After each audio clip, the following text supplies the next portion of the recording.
The best day out from Oban is the 3-island tour, and we've caught the early ferry on our way to Mull, Iona, and Staffa. Right away, we're immersed in grand island views.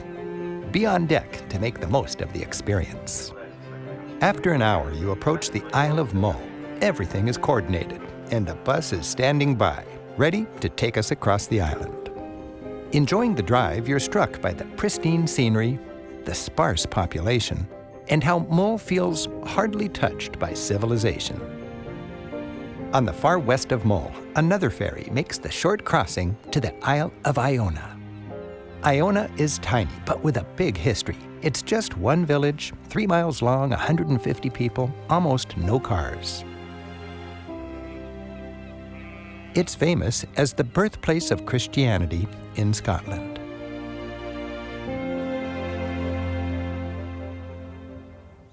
The year was 563. A nobleman who became Saint Columba fought a battle over in Ireland. He won, but was so sickened by the bloodshed that he left his homeland, vowing never to return. According to legend, this was the first piece of land he came to out of sight from Ireland. He stopped here and built a church, which eventually became this abbey. Iona became a center of Celtic Christianity. From here, Saint Columba's monks spread the gospel throughout Scotland. This remote little island was a center of art and learning back when most of Europe was almost illiterate, mired in relative darkness.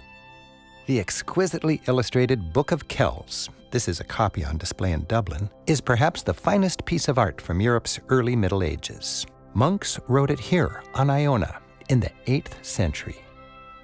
Over the next centuries, Columba's monastic community grew in religious importance. The abbey became the burial place for chiefs and kings.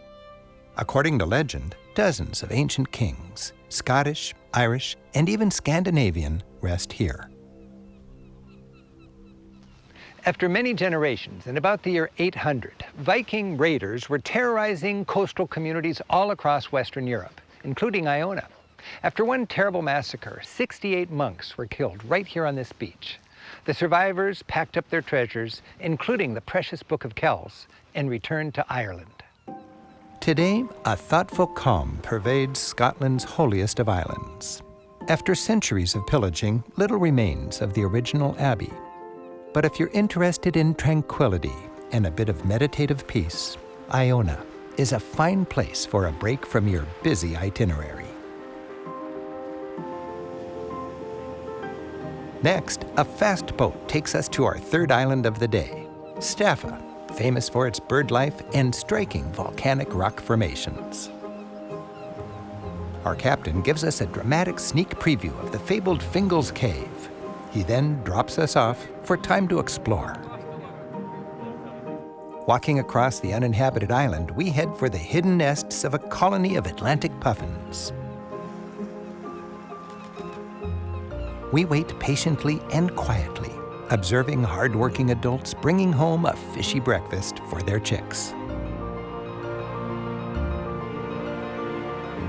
Hiking along the base of the cliffs, using Staffa's distinctive 6-sided basalt columns as stepping stones, we reach Fingal's Cave. Peering into the geological darkness, so surrounded by nature, I savor the moment. Enjoying the interplay of the sea and the rocks, I think of the generations of romantics who've stood right here and been inspired.